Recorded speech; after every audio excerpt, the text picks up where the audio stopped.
اعوذ باللہ من الشیطان الرجیم بسم اللہ الرحمن الرحیم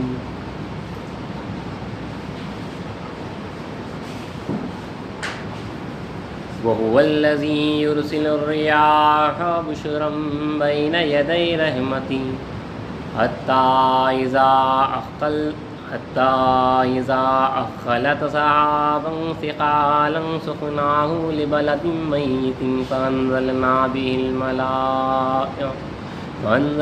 به الماء فأخرجنا به من كل الثمرات كذلك نخرج الموتى لعلكم تذكرون۔ اور وہی ہے جو باران رحمت سے پہلے ہواؤں کو خوشخبری لیے ہوئے بھیجتا ہے، یہاں تک کہ جب وہ بھاری بھاری بادلوں کو اٹھا لیتی ہیں تو ہم ان کو مردہ زمین کی طرف ہانک دیتے ہیں، پھر ہم بادل سے بارش برساتے ہیں، پھر اسی پانی سے ہم طرح کے پھل پیدا کرتے ہیں، اسی طرح ہم مردوں کو بھی نکالیں گے تاکہ تم نصیحت حاصل کرو۔ والبلد الطیب یخرج نباتہ بإذن ربہ والذین خبثوا لا یخرجوا الا نکدا کذالک نصرف الآیات لقوم یشکرون۔ اور جو زمین اچھی ہوتی ہے اس سے پیداوار بھی اپنے رب کے حکم سے اچھی ہی نکلتی ہے، اور جو زمین خراب ہے اس سے ناقص پیداوار کے سوا اور کچھ نہیں نکلتا۔ اسی طرح ہم آیتوں کو مختلف پہلوؤں سے بیان کرتے ہیں قدردان لوگوں کے لیے۔ وَلَقَدْ أَرْسَلْنَا نُوحًا إِلَىٰ قَوْمِهِ فَقَالَ يَا قَوْمِ اعْبُدُوا اللَّهَ مَا لَكُم مِّنْ إِلَٰهٍ غَيْرُهُ إِنِّي أَخَافُ عَلَيْكُمْ عَذَابَ يَوْمٍ عَظِيمٍ۔ ہم نے نوح کو ان کی قوم کی طرف پیغمبر بنا کر بھیجا، انہوں نے کہا اے میری قوم، اللہ کی عبادت کرو، تمہارے لیے اس کے سوا اور کوئی معبود نہیں، مجھے تمہارے بارے میں ایک بڑے سخت دن کے عذاب کا اندیشہ ہے۔ قال الملأ من قومه إنا لنراك في ضلال مبين قال يا قوم ليس بي ضلالة ولكني رسول من رب العالمين أبلغكم رسالات ربي وأنصح لكم وأعلم من الله ما لا تعلمون۔ تو ان کی قوم کے سربر آوردہ لوگوں نے کہا ہم کو سری گمراہی میں مبتلا دیکھتے ہیں۔ انہوں نے کہا تو ان کی قوم کے سربر آوردہ لوگوں نے کہا ہم تم کو صریح گمراہی میں مبتلا دیکھتے ہیں۔ انہوں نے کہا مجھ میں کسی طرح کی گمراہی نہیں ہے، بلکہ میں تو رب العالمین کی طرف سے پیغمبر بن کر آیا ہوں، میں اپنے رب کے پیغامات تمہیں پہنچاتا ہوں اور میں تمہاری خیر خواہی کرتا ہوں، اور میں اللہ کی طرف سے وہ باتیں جانتا ہوں جن کو تم نہیں جانتے۔ اَوَعَجِبْتُمْ أَنْ جَاءَكُمْ ذِكْرٌ مِّن رَّبِّكُمْ عَلَىٰ رَجُلٍ مِّنكُمْ لِيُنذِرَكُمْ وَلِتَتَّقُوا وَلَعَلَّكُمْ تُرْحَمُونَ فَكَذَّبُوهُ فَأَنجَيْنَاهُ وَالَّذِينَ مَعَهُ فِي الْفُلْكِ وَأَغْرَقْنَا الَّذِينَ كَذَّبُوا بِآيَاتِنَا إِنَّهُمْ كَانُوا قَوْمًا عَمِينَ۔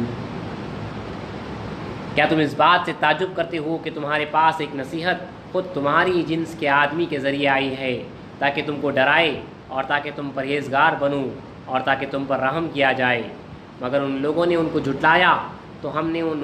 نے نوح کو اور ان لوگوں کو جو کشتی میں ان کے ساتھ تھے بچا لیا، اور جن لوگوں نے ہماری آیتوں کو جھٹلایا ہم نے ان کو غرق کیا،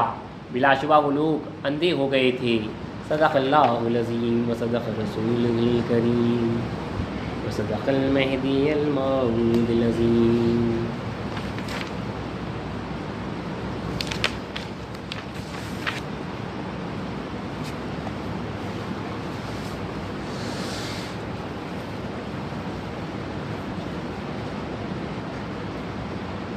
آداب بندگی میں نماز کے تحت تقریباً جو ہے آداب ہم سن چکے ہیں، الگ الگ عنوانات کے تحت جو گفتگو کی گئی ہے، اس کے تھوڑے سے اور یعنی جو نمازیں اللہ والوں نے جو گزاری ہے، اللہ چاہت تو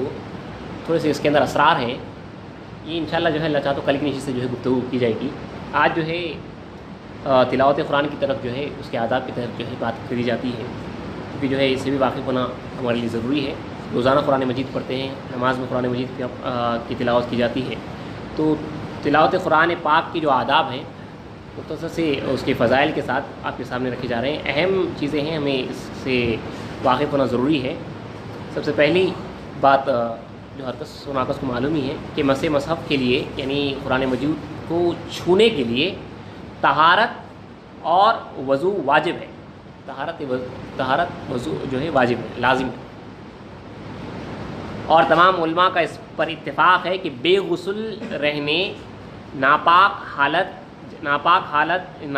حالت جنابت اور حیض و نفاس والی عورت کو قرآن پاک پڑھنا حرام ہے۔ اور آگے قرآن مجید کی ایک آیت کے ساتھ جو ہے بات کی گئی ہے کہ جہاں پہ اللہ تعالیٰ فرما رہا ہے کہ لو انزلنا ھذا القرآن علی جبل لرأیتہ خاشعا متصدعا من خشیۃ اللہ۔ اس کو ہمیشہ جو ہے اپنے ذہن میں رکھی، جہاں پہ اللہ فرما رہا ہے کہ یعنی اگر ہم اس قرآن کو کسی پہاڑ پر نازل کرتے تو وہ خدا کے خوف سے دب جاتا اور پھٹ جاتا۔ تو آگے لکھتے ہیں کہ پس قاری کو یعنی قرات کرنے والے کو، تلاوت قرآن پاک کرنے والے کو بوقت تلاوت قرآن پاک اس کی شان و عظمت و بزرگی کے لحاظ سے طہارت ظاہری اور باطنی کے ساتھ نہایت پرخوف اور بادب رہ کر بہت ہی اطمینان اور خاطر جمعی اور سہولت اور الفاظ و اعراب کی پوری صحت احکامات و مطالب کو سمجھتے ہوئے ان پر عمل کرنے کی نیت سے حضور قلب و خشوع و خضوع کے ساتھ آیات وعید کے مقامات پر جو 1000 ہیں شکر گزار ہو کر اس کے فضل و کرم و رحمت کے امیدوار رہنا چاہیے۔ تو نہایت ہی ادب و احترام کے ساتھ تلاوت قرآن کرنی چاہیے، کیونکہ یہ وہ قرآن ہے جس سے تعلق سے خود خدا تعالیٰ فرما رہا ہے کہ اگر اس قرآن کو کسی پہاڑ پر ڈال دیا جاتا تو وہ ریزہ ریزہ ہو جاتا۔ اس کی جو حیت ہے، اس کی جو ماہیت ہے وہ اللہ ہی جانتا ہے، یا وہ جن کو جو ہے اللہ نے سے جو ہے واقف کیا ہے۔ حضرت علی رضی اللہ عنہ نے فرمایا کہ اس عبادت میں کچھ بہتری نہیں، اس عبادت میں کچھ بہتری نہیں جس میں سمجھ نہیں، اور اس قرات میں جس میں فکر نہیں۔ یعنی اگر ایسے ہی پڑھ رہے ہیں تو اس میں جو ہے کچھ بہتری نہیں ہے۔ آپ فرماتے ہیں وہ عبادت میں کچھ بہتری نہیں جس میں جو ہے جس میں سمجھ نہیں ہے، بغیر سمجھ کے جو پڑھ رہا ہے، اور اس قرات میں جس میں فکر نہیں ہے۔ حضرت امام غزالی نے فرمایا ہے کہ اپنے آپ کو قرآن مجید کی نعمتوں کی گنتی پر فریفتہ نہ کرو، یعنی جو ہے آپ جو گن رہے ہو اس کے اوپر جو ہے فریفتہ نہ کرو، میں اتنی بار پڑھ چکا ہوں، اتنی بار تلاوت کر چکا ہوں، بلکہ ایک آیت کا سوچ کر پڑھنا ساری رات میں 2 ختم کرنے سے بہتر ہے۔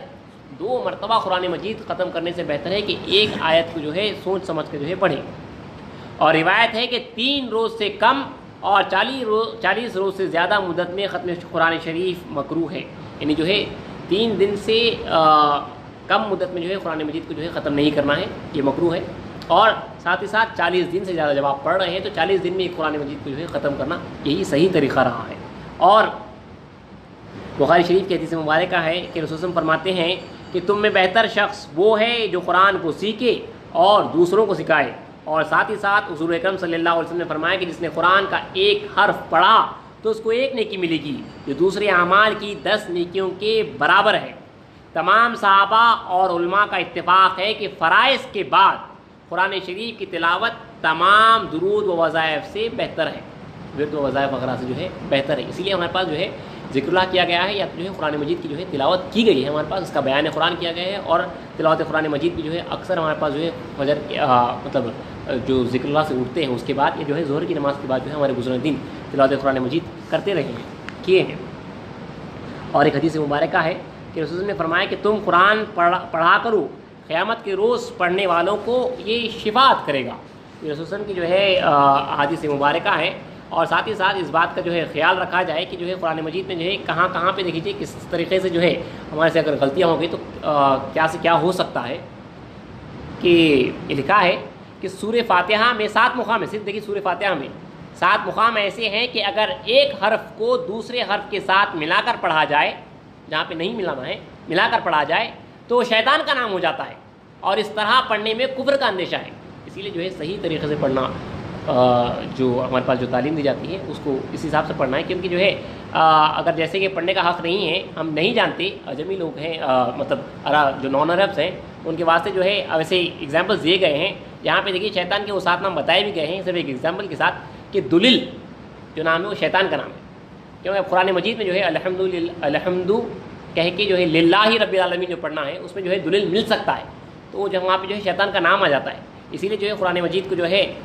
صحیح طریقے سے پڑھنا ہمارے اوپر جو ہے لازم ہے۔ اور لکھا ہے کہ جو ہے قرآن شریف میں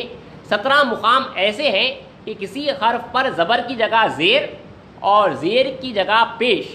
اور پیش کی جگہ زبر پڑھا جائے تو معنوں کی تبدیلی کی وجہ سے کفر عائد ہو جاتا ہے، اور اس طرح پڑھنے والے کے کفر پر تمام علماء کا اتفاق ہے۔ چونکہ ہر مومن مسلمان پر تلاوت کلام مجید ضروری ہے، لہٰذا ان مقامات کی جو ہے تشریح وغیرہ بھی جو ہے کر دی گئی ہے۔ میں آپ کے سامنے صرف ایک ایگزامپل کے طور پہ ایک ایگزامپل پڑھتے ہوئے جو ہے آگے بڑھتے ہیں، کہ جو ہے ایگزامپل بتایا گیا ہے کہ پہلا مقام سورہ فاتحہ ہے، کہ جہاں پہ انعمتا کی تے پر زبر ہے، اس کا معنی یہ ہے کہ انعام کیا تو نے۔ اگر اس تے پر پیش پڑھا جائے، اگر کسی نے جو ہے تو پڑھ لیا معاذ اللہ، تو جو ہے یہ معنی ہوگا کہ انعام کیا میں نے، ایسا پڑھنا کفر۔ جہاں پہ ہم کہہ رہے ہیں کہ اللہ تو نے جو ہے انعام کیا ہے، انعمتا علیہم، وہاں پہ جو اگر پیش سے پڑھ لیے تو اس کی جو ہے معنی بدل جاتے ہیں۔ اسی لیے جو ہے صحیح اعراب اور صحیح طریقے سے جو ہے قرآن مجید پڑھنا ہمارے اوپر لازم ہے۔ ایسے کئی جگہ ہیں جہاں پہ قرآن مجید میں جو ہے صرف زیر زبر سے جو ہے معنی بدل جاتے ہیں۔ اگر زیر کی جگہ زبر، زبر کی جگہ زیر پڑھ لی، یا جو ہے پیش، ایسے ہمارے سے غلطیاں اگر ہو جائیں تو جو ہے اس سے جو ہے سخت غلطی ہو جاتی ہے، یہاں تک کہ جو ہے کفر کا اطلاق ہو جاتا ہے۔ اور سجدے تلاوت کے تعلق سے لکھا ہوا ہے قرآن میں، جو ہے کچھ 16 جگہوں پہ جو ہے سجدے تلاوت ہے، اس تعلق سے پڑھنا ضروری ہے۔ کہ اس کی نکات ہے آپ کے سامنے پڑھ رہا ہوں، کہ ہر مسلمان عاقل و بالغ سجدے کی آیت پڑھنے اور سننے والے پر سجدے تلاوت واجب ہے۔ جب بھی آپ سجدے کی آیت پڑھیں گے یا سنیں گے تو جو ہے آپ کے اوپر سجدہ کرنا واجب ہے۔ سجدے کی آیت پڑھنے والے اور سننے والے دونوں پر ادائی سجدے کا حکم برابر ہے۔ کافر اور دیوانہ اور نابالغ اور حیض و نفاس والی عورت اگر سجدے کی آیت پڑھیں یا سنیں تو ان پر سجدہ واجب نہیں ہے۔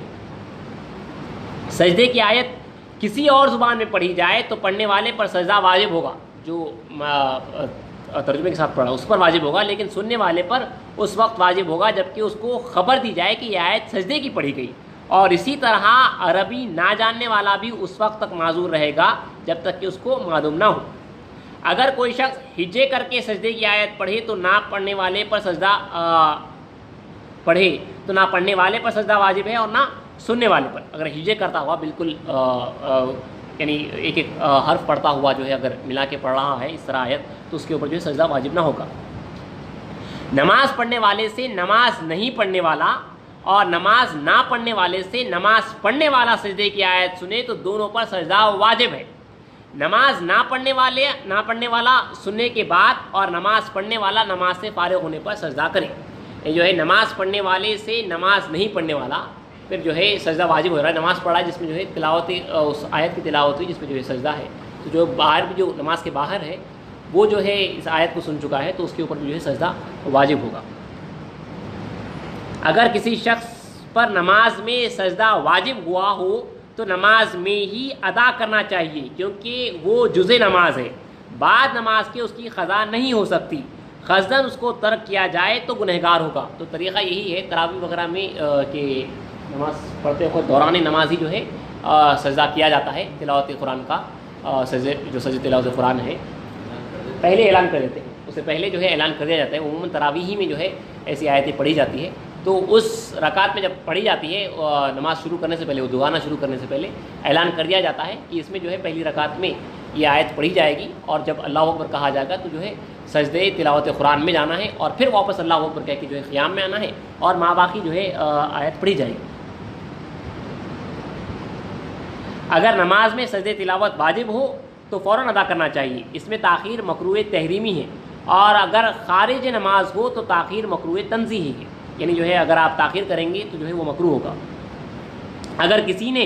نماز میں سجدے کی آیت پڑھی اور سجدہ کرنے سے پہلے نماز فاسد ہو جائے تو بعد نماز سجدہ ادا کرنا چاہیے، اس لیے کہ نماز فاسد ہونے سے سجدے تلاوت ہو گیا، اسی لیے کہ نماز فاسد ہونے سے سجدہ تلاوت ہو گیا، نماز کا نہ رہا۔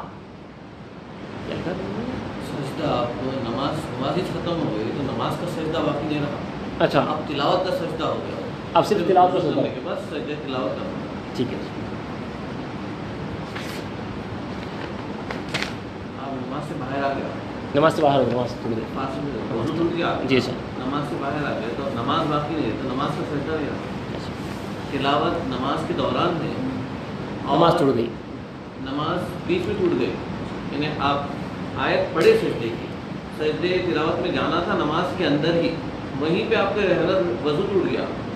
تو وضو ٹوٹا تو نماز گئی تو وہ نماز کا سجدہ باقی نہیں رہا۔ اب آپ نماز سے باہر آ چکے ہیں، وضو کریں گے، اس کے بعد سجدے تلاوت کریں گے۔ سجدے تلاوت آپ سے فوت نہیں ہوا، سجدہ تلاوت بہت نماز سے لے کے، لیکن سجدہ تلاوت باقی ہے۔ تلاوت کرنے والا تمام سورت کو پڑھ کر سجدے کی آیت کو چھوڑ دینا مکروہ ہے، اور بخلاف اس کے تمام سورے کو پڑھ کر محض سجدے کی آیت پڑھنا مکروہ نہیں ہے۔ بوقت تلاوت سجدے کی آیت آہستہ پڑھنا مستحب ہے۔ اگر ایک جلسے میں کئی بار سجدے کی آیت پڑھی جائے تو ایک سجدہ کافی ہے، ایک آیت پڑھ کے سجدہ کیا جائے یا آخر میں۔ اگر امام نے سجدے کی آیت پڑھی تو مقتدی بھی امام کے ساتھ سجدہ کرے، اگرچہ کہ اس نے وہ آیت نہ سنی ہو۔ اور اس کا مسنون طریقہ جو بتایا گیا ہے کہ طریقہ یہی ہے کہ خارج از نماز سجدے کی آیت پڑھی یا سنی جائے، یعنی آپ خالی نارمل جو ہے قرآن مجید تلاوت کر رہے ہیں تو کھڑا ہو کر بدور رفع دین کے، یعنی بغیر ہاتھ اٹھائے کے، آپ کو اللہ اکبر کہہ کر سجدہ کیا جائے، اور بعد جو سجدہ کرنے کی پھر اللہ اکبر کے واپس جو ہے آپ کو کھڑا ہونا ہے۔ اور طریقہ یہ ہے کہ جو ہے اس کی نیت بھی بتائی گئی ہے، لیکن آپ جو ہے نیت اس طرح ہے کہ نوایت ان اسجد للہ تعالی سجدۃ تلاوتی متوجہ الی جہۃ الکعبۃ الشریفہ، یعنی میں نیت کرتا ہوں سجدے کی تلاوت قرآن کے واسطے، منہ اپنا جو ہے کعبۃ اللہ کی طرف رخ کر کے اللہ اکبر کہتے ہوئے جو ہے آپ سجدہ کریں سیدھا۔ اس میں طریقہ یہی ہے کہ جو ہے سبحان ربی الاعلیٰ 3 مرتبہ کہیں، کسی کو کچھ بھی آتی ہے تو صرف سبحان ربی الاعلیٰ 3 مرتبہ کہیں، اور ساتھ ہی ساتھ ایک دعا پڑھی جاتی ہے کہ سجدت آمنت بالرحمانی یا سجدت بالقرآنی آمنت بالرحمانی اغفر لعبدک یا رحمان یا رحمان یا رحمان۔ اگر آپ کو یہ بھی یاد نہیں ہے تو سمپل جو ہے سبحان ربی الاعلیٰ 3 مرتبہ آپ پڑھیں، اور واپس جو ہے اللہ اکبر کہتے ہوئے جو ہے واپس کھڑے ہو جائیں۔ جی صرف ایک ہی۔ تو یہ سجدے کے آیت ہیں، سجدے کے آداب بتائے گئے ہیں، اور قرآن مجید میں جو ہے 14 سوروں میں 14 جگہوں پہ جو ہے یہ آیت آئی ہے، اور سجدہ کرنا جب آیت سنیں گی تو جو ہے پڑھنے والے اور سننے والے دونوں پر جو ہے واجب ہے۔ مختصر سا ایک ہماری بزرگ کی کتاب میں جو ہے قرآن مجید کے جو آداب 15 آداب گنے گئے ہیں وہ آپ کے سامنے جو ہے تیزی سے پڑھ دیتا ہوں۔ یہ ایک بریف ہے، سمجھیے کہ 15 آداب جو تلاوت قرآن پاک کے ہیں وہ یہ ہیں کہ پہلے باوضو رہنا، دوسرا آہستہ پڑھنا، تیسرا وقف کو نگاہ رکھنا، یعنی جہاں جہاں پہ رکنا ہے اس کو جو ہے آپ نگاہ رکھنا، چہارم دل پڑھتے وقت کسی کی طرف نہ رکھنا، ادھر ادھر جو ہے دل نہ ہو، یہ قرآن مجید ہے، اللہ کا کلام ہے، دل اسی طرف رکھنا۔ پنجم پڑھتے وقت ہاتھ یا پاؤں سے نہ کھیلنا، عموماً لوگوں کو عادت ہوتی ہے ہاتھ پیر سے جو ہے کھیلتے رہنے کی، مطلب پیر کو جو ہے انگوٹھا پکڑ کے کھیلتے رہتے ہیں، یہ جو ہے سخت منع ہے۔ اور شیشم ناک نہ چھڑکیں، یعنی جو ہے ناک چھڑکنا منع ہے۔ ہفتم اس کے بعد کہیں کہ ادھر ادھر نہ دیکھنا، اور تھوک نہ گرنے دینا، اور تکیے سے قرآن نہ پڑھنا، اور نظر تمام تر قرآن پر رکھنا، اور سجدے کو بھول نہ جانا، ہرگز نہ چھوڑنا، اور کسی کی باتوں پر دھیان نہ رکھنا، اور چلتے چلتے قرآن نہ پڑھنا، اور زوال کے وقت جو بالکل 12 بجے کا جو قریب کا جو وقت ہوتا ہے جہاں پہ سایہ بالکل ہمارے نیچے ہوتا ہے وہ وقت جو ہے قرآن نہ پڑھنا، اور راگ سے یعنی گاتے ہوئے نہ پڑھنا۔ تو ان چیزوں کو یاد رکھیے، یہ مختصر سے آداب ہیں، تو انشاءاللہ